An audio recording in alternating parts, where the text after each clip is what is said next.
$50 away from eviction, a grieving widow gambled her last $170 on a crumbling, rat-infested casino that the whole town swore was cursed. She just wanted to salvage the scrap metal. But when she pried open a welded-shut floorboard the next morning, what spilled out rewrote American history. Margaret Collins was not a woman prone to impulsive decisions. At 58, she had lived a life defined by careful calculations, clipping coupons, and stretching a single roast chicken across 4 days of dinners. But that was before her husband, Thomas, was diagnosed with aggressive pancreatic cancer.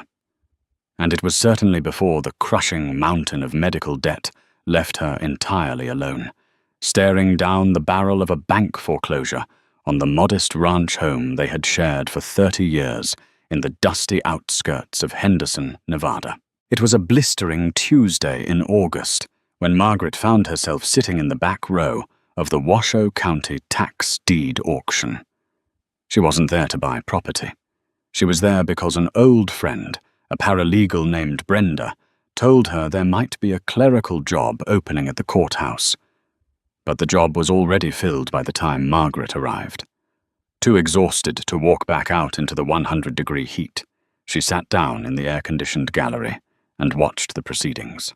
The auctioneer, a sweaty, red-faced man named Arthur Dempsey, was rattling through foreclosed desert lots with the enthusiasm of a man reading a phone book. Most of the properties were barren patches of dirt out in the Mojave, seized by the county for decades of unpaid taxes. All right, moving on to Lot 404, Dempsey mumbled, wiping his brow with a crumpled handkerchief. We have a commercial parcel out on Highway 95, the old Desert Crown Casino, 3 acres of land plus the existing structure. Starting bid is $170 to cover the immediate administrative liens. Do I hear 170? A collective groan rippled through the small crowd of investors and local contractors. The Desert Crown was a local legend, and not the good kind. Built in 1978 by a flamboyant Chicago transplant named Dominic Rossi, the casino had enjoyed a brief, glitzy heyday before being abruptly shuttered in 1989. Rossi had vanished without a trace, leaving behind half-empty roulette tables and millions in unpaid federal taxes. For over 3 decades, the building had sat abandoned, a rotting carcass of neon and concrete, stripped of anything valuable by scavengers and vandalized by teenagers. The county had tried to demolish it twice, but asbestos mitigation costs had stalled the bulldozers. Whoever bought it was essentially buying a multi-million-dollar toxic waste cleanup. $170, Dempsey repeated, his voice echoing in the stale air of the courtroom. Come on, folks. The copper wire alone is worth that. Do I have a bidder? Margaret looked at her purse. Inside was a worn leather wallet containing exactly $182. It was all the cash she had to her name until her meager survivor's benefit check arrived the following week. She needed that money for groceries. She needed it for the gas bill. But as Dempsey prepared to slam his gavel and pass on the lot, something entirely foreign took hold of Margaret. Maybe it was the crushing weight of her grief. Maybe it was a sudden, blinding exhaustion with being sensible, with doing the right thing, and losing everything anyway. Or maybe it was the memory of Thomas. He used to say, "Sometimes, Maggie, you just have to throw the dice when the table is cold." Before her conscious mind could stop her, Margaret's hand shot into the air. The courtroom went dead silent. Several heads turned to stare at the mousy woman in the faded beige cardigan. Dempsey blinked, lowering his gavel slightly. "I have a bid," Dempsey said, his tone laced with genuine disbelief. $170 from the lady in the back. Ma'am, you are aware of the asbestos and structural liabilities attached to Lot 404.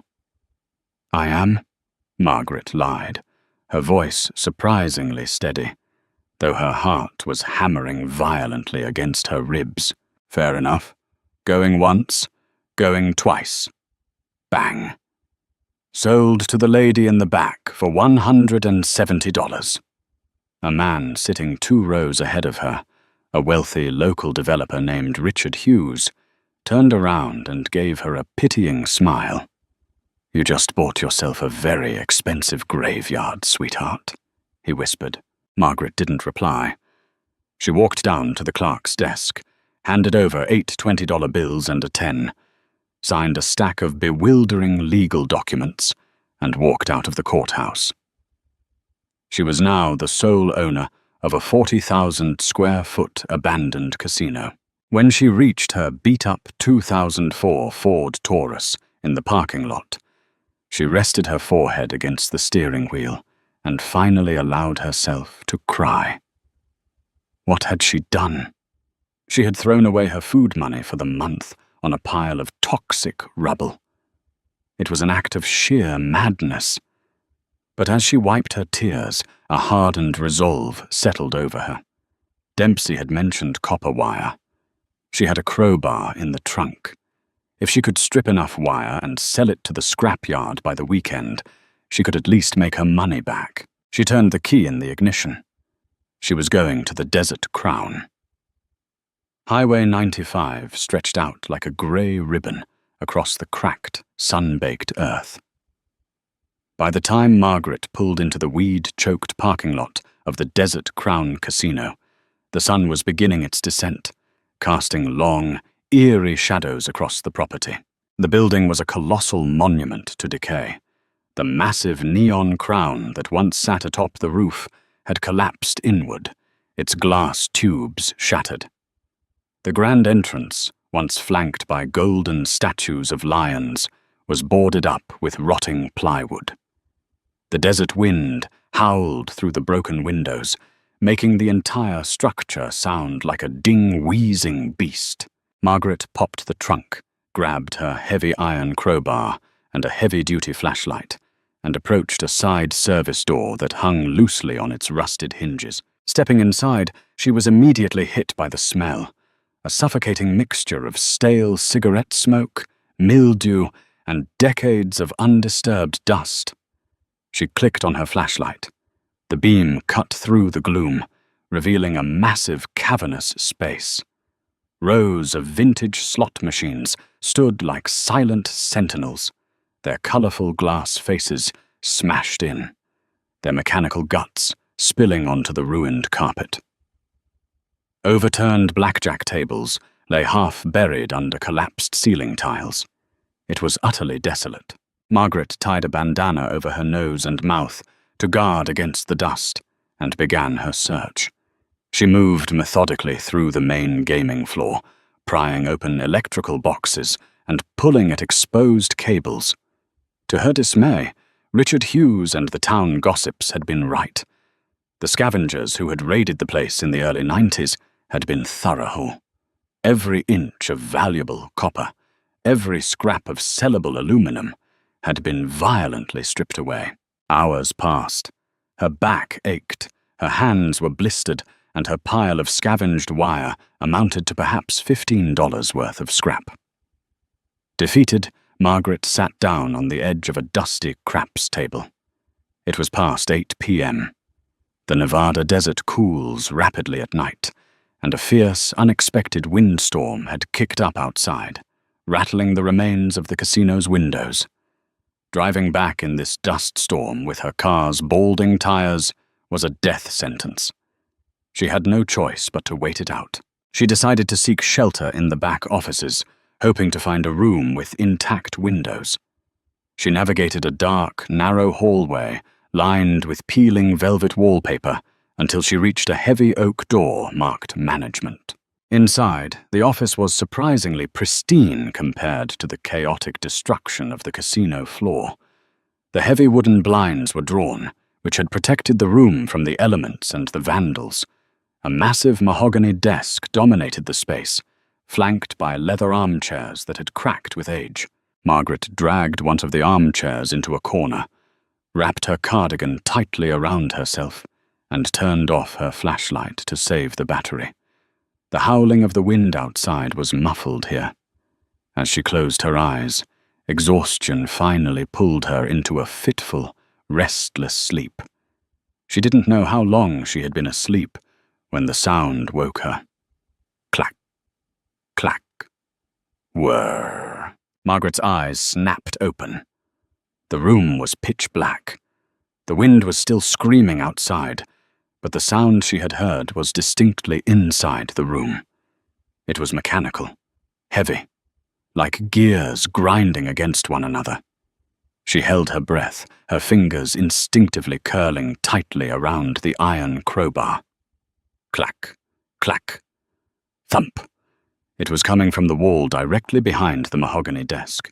Trembling, Margaret clicked her flashlight back on and aimed the beam at the wall.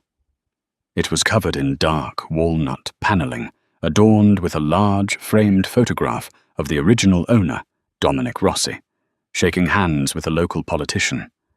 Margaret slowly stood up and approached the desk. The sound had stopped. The room was deathly quiet again. She leaned over the desk, pressing her ear against the walnut paneling. Nothing. She told herself it was just the wind, or rats moving in the walls, but her eyes caught something odd. The heavy layer of dust that coated every surface in the room was disturbed. There were fresh, deep scratches on the wooden floor beneath the desk, leading directly to the wall. With a surge of adrenaline, Margaret reached up and pulled the heavy framed photograph of Rossi off the wall. It crashed to the floor, shattering the glass. Behind the frame, the wooden paneling wasn't smooth. There was a faint, rectangular outline etched into the wood, roughly the size of a fuse box. In the center of the rectangle was a small circular indentation. It wasn't a keyhole, it was a coin slot. Margaret frowned. A slot machine mechanism hidden behind a painting in the manager's office? It made no sense. She shone her flashlight around the floor, searching the debris. Near the shattered glass of the photograph, she spotted a small, tarnished silver disc. She picked it up and rubbed the grime away with her thumb. It wasn't a quarter. It was a heavy, custom-minted silver casino token from the Desert Crown's opening night in 1978.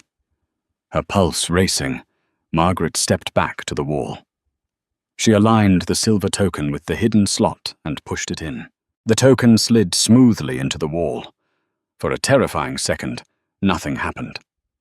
Then, deep within the architecture of the building, a heavy metallic clunk echoed. The sound of shifting gears filled the room, much louder this time. Slowly, agonizingly, the entire section of the walnut-paneled wall began to slide backward, and then to the left, revealing a dark, narrow corridor made of solid, reinforced concrete. Stale, icy air poured out of the hidden passage, carrying with it a scent Margaret couldn't quite identify. Something metallic, old, and heavily preserved. Gripping her crowbar so tightly her knuckles turned white, Margaret stepped through the false wall. The corridor was short, ending abruptly at a massive, circular steel door. It looked like the entrance to a bank vault, complete with a heavy rotating wheel in the center. But the wheel was already unlocked, hanging slightly ajar. Margaret pushed her weight against the cold steel door. With a horrific groan of unoiled hinges, the vault swung open. She stepped inside, raising her flashlight. What she expected to see was an empty room, perhaps the remnants of Rossi's old accounting records. Instead, her light hit something that made her drop her crowbar to the concrete floor with a deafening clang. The room was vast, easily the size of a master bedroom, and it was not empty. Stacked floor to ceiling against the back wall were rows upon rows of heavy, olive-green canvas duffel bags. But that wasn't what had caused Margaret to drop her weapon. In the center of the room sat a large, velvet-lined display table. Resting on it was a meticulously arranged collection of items that defied logic. There was a gold-plated revolver, several thick, leather-bound ledgers with dates stretching from 1955 to 1988, and resting precisely in the center of the table, illuminated by the harsh beam of her flashlight, was a stunning, flawless emerald necklace that Margaret recognized instantly. It was the Romano star. Margaret stumbled backward, her hand flying to her mouth. The necklace had been the subject of a massive FBI investigation in the late 80s after it was stolen from a high-security exhibit in Los Angeles. The heist was famously unsolved. She slowly approached the table and opened the first leather-bound ledger. The entries weren't casino profits. They were names. Politicians, judges, federal agents, alongside massive, multi-million-dollar figures and dates. Dominic Rossi hadn't just been running a casino. He had been running a laundering and blackmail empire for the most powerful crime syndicates in the country. And when he vanished, he didn't take his leverage with him. He buried it right here. Margaret stepped toward the wall of canvas duffel bags. She reached out with a trembling hand and unzipped the top one. The flashlight beam illuminated brick after brick of crisp, uncirculated $100 bills. Margaret Collins, a widow who had been exactly $50 away from losing her home the day before, was suddenly standing in a room containing tens of millions of dollars in untraceable cash and evidence that could topple half the state's political infrastructure. But as the initial shock washed over her, a chilling realization took its place. If this vault had been sitting here, untouched, since 1989, who had unlocked the vault door? A heavy footstep echoed in the concrete corridor behind her. Margaret's breath caught in her throat. She slowly pivoted on her heel, the beam of her heavy-duty flashlight slicing through the dusty air of the concrete corridor. Standing in the doorway of the vault, blocking her only exit, was a silhouette. As the figure stepped into the ambient light reflecting off the vault walls, Margaret recognized the sharply tailored charcoal suit and the perfectly styled grey hair, though the man's previously arrogant demeanor had shifted into something entirely predatory. It was Richard Hughes, the wealthy developer who had mocked her at the county auction. Only now, his pitying smile was gone, replaced by a cold, calculating stare. In his right hand, resting casually against his thigh, was a matte black pistol fitted with a long, cylindrical suppressor. "I have to admit, Mrs. Collins, you saved me a tremendous amount of frustration," Hughes said, his voice smooth and devoid of any tremor. He stepped fully into the vault, his eyes sweeping over the mountain of duffel bags and finally locking onto the Romanov star. Margaret instinctively took a step back, her heel hitting the base of the display table. "You followed me. I've been following this property for 6 years, Hughes corrected, casually checking the safety on his weapon. "Ever since the EPA finally cleared the soil samples and the county put it up for public deed, I had an entire shell corporation ready to purchase it. I couldn't buy it under my own name, you see. The Washoe County District Attorney and the FBI have had a silent flag on the Desert Crown for 3 decades. If anyone with the last name Rossi tried to buy it, alarms would sound in Washington." Margaret's mind raced, piecing the puzzle together. "Rossi. You're Dominic Rossi's son. Richard Rossi originally. I changed it to Hughes in '92, he said, taking another step forward. "My father was a brilliant earner, but a terrible architect. When the feds closed in on him in 1989, he sealed himself off. He built this hydraulic wall, but he wired the fail-safe mechanism to a single, custom-minted silver token. He hid it in his office, meaning to retrieve it when the heat died down. Only, he had a massive coronary in a motel room in Barstow 2 weeks later. I knew the vault was here.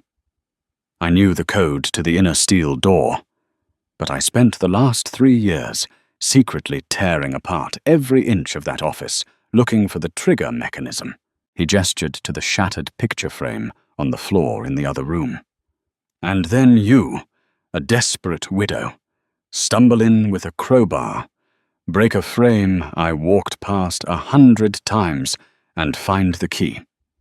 Fate has a funny sense of humor. "You let me outbid you today," Margaret whispered, her hands shaking as she gripped the edge of the velvet table. "For $170? Of course I did. It was the perfect cover." Hughes chuckled softly. "A grieving widow buys a cursed casino for scrap. No one looks twice. I figured I would wait for you to leave, then come in and tear the walls down with a bulldozer. But you just couldn't wait until morning, could you?" Margaret's eyes darted from the gun to the leather ledgers on the table. "Take the money," she said, her voice trembling but gaining volume. "Take the necklace. I won't say a word. I just want to go home. I just want to keep my house." Hughes sighed, a sound of genuine patronization. "Margaret, the cash in those bags is practically useless. It's unmarked, sure, but laundering $40 million of 1980s currency in today's digital banking world is a logistical nightmare. And the emerald? Too famous. Fencing the Romanov would take a decade." He stepped closer, the gun now leveled directly at her chest. "No, Margaret.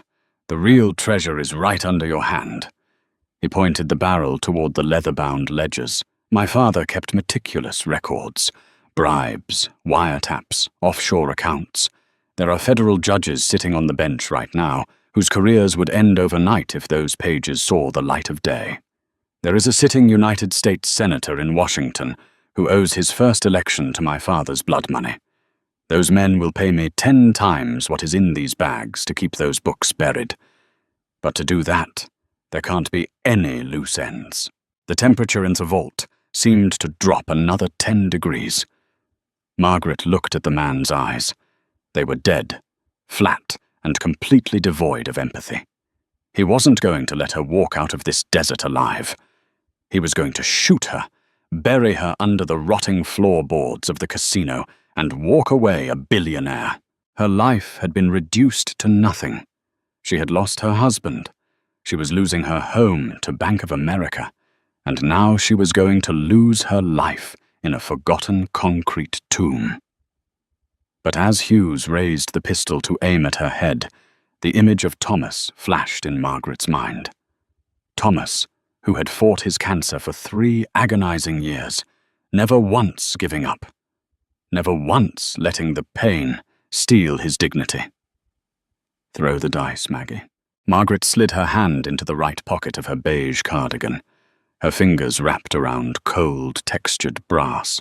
It was Thomas's old Zippo lighter, the one he had carried since his days stationed at Fort Bragg. She kept it with her as a talisman. "I said, step away from the table," Hughes commanded, his finger tightening on the trigger. "No," Margaret said, quart. Before Hughes could react, Margaret pulled the Zippo from her pocket, flipped the lid with her thumb, and struck the flint. A bright orange flame erupted in the dim vault.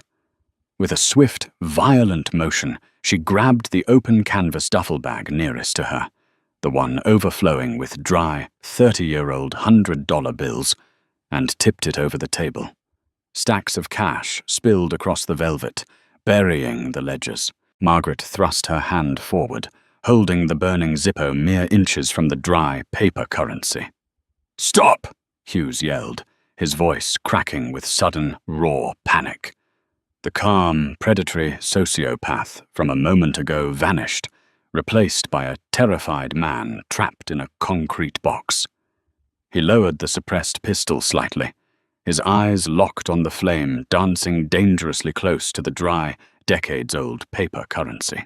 "You said the cash is useless. But paper burns, Richard," Margaret said. Her voice was eerily calm, the blinding rush of adrenaline entirely overriding her fear. 30-year-old dry-rotted paper inside a canvas bag burns violently fast. And this vault has zero ventilation. If I drop this lighter, this entire velvet table goes up. The ledgers burn. The money burns. And the fire will suck every ounce of oxygen out of this concrete room in less than 3 minutes. You'll die too, you crazy old bat, Hughes snarled, taking a half step back towards the door, his polished leather shoes scraping against the concrete. I lost my husband 4 months ago, Margaret replied, staring directly into the black barrel of his weapon. The bank is foreclosing on my house this Friday. I have $112 in my checking account, and a tumor the size of a golf ball growing in my thyroid that I can't afford to treat. She lied about the tumor, but she delivered the line with the absolute chilling conviction of a woman who had absolutely nothing left to lose. Do you honestly think I give a damn if I die in here tonight? Hughes froze.